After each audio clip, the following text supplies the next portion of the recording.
Un fromage espagnol pour débuter cette box mensuelle du mois de décembre, épopée fromagère, avec le manchego. Et quand on parle de manchego, c'est vraiment le fromage emblématique de l'Espagne.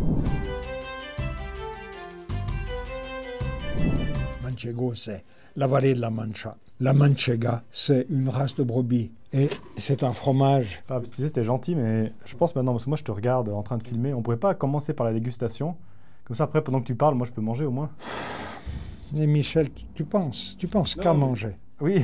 Tu penses qu'à manger, qu'à déguster. D'abord, il n'y en a pas beaucoup. Non, mais je voulais pas te couper, hein, mais tu vois. Comme ça, moi, je suis comme au cinéma, quoi. Moi, je peux profiter pendant que je mange. Non. Alors, on entame ce manchego parce qu'il m'attire. Donc, fromage qui est de brebis à pâte dure. Donc, quand on dit à pâte dure, ça veut dire qu'on a fait un grain qui ressemble à un grain de blé lors de sa fabrication. Quand vous voyez déjà, c'est cette couleur très originale et le fromage est strié.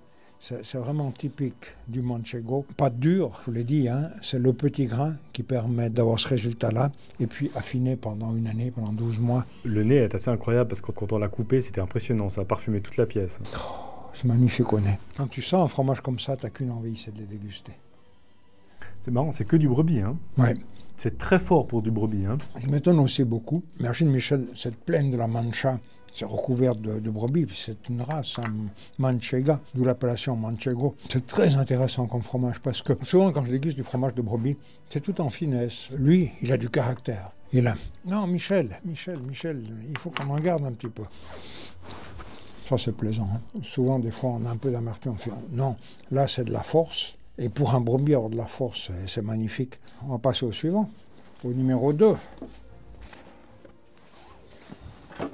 Alors pour ce deuxième fromage, avant qu'on le déguste, qu'est-ce qu'il a ce fromage? Il a la forme d'une couronne. On est dans la région de la Loire. Dès que je vous dis Loire, vous pensez à quoi?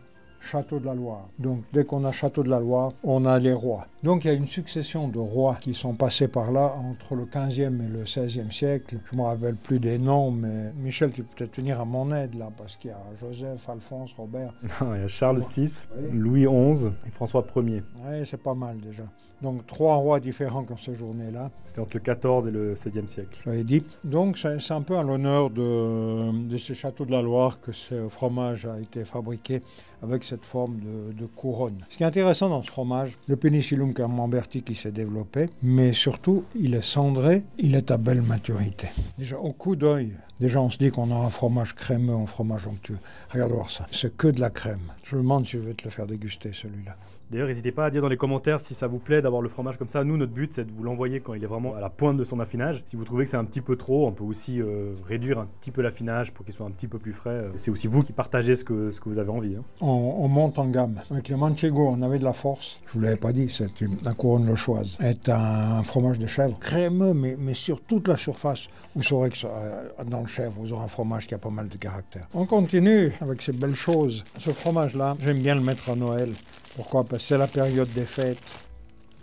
J'aime bien mettre un fromage à la truffe. Celui-ci se situe entre le brie et le chaours. Mais quand vous dégustez un fromage à la truffe, et quand je découvre de nouveaux fromages à la truffe, je suis trop souvent déçu, et je le dis toujours, ce que je cherche quand on fait une adjonction de quelque chose dans le fromage, c'est que ce soit le fromage d'abord qui domine avec une petite saveur extérieure. Avec ce fromage-là, c'est vraiment le cas. Pourquoi? Parce que dans ce fromage, on a pris de la véritable truffe noire, la Tuber melanosporum.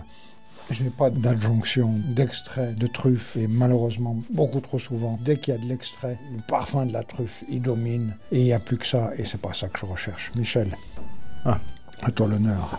Je sais que tu adores ce fromage-là. Une tranche de belle-mère que tu m'as fait. Hein. Ouais, il faut économiser, je te dis, J'aime bien le parfum. Bon, celui-là, je t'avoue, j'en ai dégommé un en une matinée. Au petit déjeuner. Parce que j'arrive pas à m'arrêter en fait celui-là. Pour moi, il y a un côté très très addictif de la truffe. Le parfum de la truffe, il est là. Mais dès que je le mets en bouche, c'est quand même le fromage, la saveur du fromage crémeux qui ressort. Tu connais l'expression dégommer, c'est un peu ce que tu fais trop souvent. Mais ça c'est bon. Et puis c'est festif, c'est Noël qui approche, et de vous régaler avec ce fromage. On continue, Michel? Le quatrième fromage, on est en Vendée. Ce qui est intéressant avec ce fromage, sa forme. Et ça s'appelle la mojette. La mojette en patois de là-bas, c'est le haricot. Et donc c'est cette forme d'haricot. Et j'aime bien quand on fait des formes différentes. Ça amène de la fantaisie dans le fromage. Et quand le fromage est bon, si en plus de ça il y a la fantaisie dans la forme, pourquoi pas. Donc ce qui m'intéresse avec ce fromage, cette mojette, au-delà de sa forme, sa manière d'être élaborée, c'est qu'ils ont mis très très peu de Penicillium camemberti à l'intérieur. Donc le résultat, il n'est pas recouvert du duvet blanc habituel de tous les fromages type camembert, mais quelques traces de blanc. Et puis sinon, c'est la couleur un peu jaunâtre du fromage. Ce qui fait que quand on va déguster ce fromage, on n'aura pas le parfum que je trouve dans le brie, dans le camembert, dans le brie à Savarin, où tout de suite c'est le champignon de Paris qui ressort. Là, je ne l'ai pas du tout. Pourquoi ? Parce qu'il y a très très peu de Penicillium. C'est clairement celui à déguster en premier. Oui, mais du caractère aussi. Oui, parce qu'on l'a bien poussé en affinage, il est bien fait là. Mais je suis satisfait de cette box de décembre, parce qu'on a 4 fromages, mais 4 fromages de caractère. Je vous donne l'ordre de dégustation. Numéro 1, la mojette. 2, le manchego. 3, la couronne. Puis on finit avec la truffe. Pour Noël, c'est idéal. Je reviens, je vais essayer de trouver un vin qui va avec ça.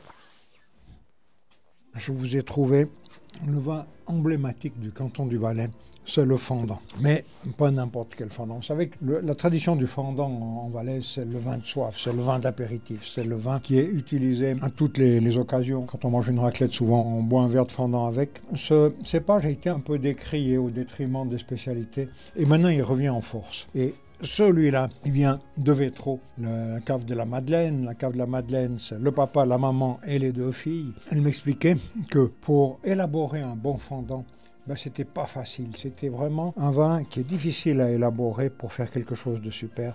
Et le résultat, il est là. Qu'est-ce qu'il a eu ce vin ? Pourquoi je l'ai choisi aussi ? Ce fendant, il a décroché l'étoile du Valais 2024. Ça veut dire qu'il a été considéré comme le meilleur fendant du Valais. Donc c'est un plaisir pour moi aussi, avec les beaux fromages que j'ai pu vous présenter. Il y a quoi, 800 participants ? Oui, parmi 820, lui décroche le meilleur fendant. C'est une belle récompense pour cette famille. Je suis sûr que ça va se marier très très bien avec ces 4 fromages. Je termine cette présentation aussi pour vous souhaiter un joyeux Noël à vous tous, une belle fête de fin d'année et à l'année prochaine. Bonne année, bonne fête.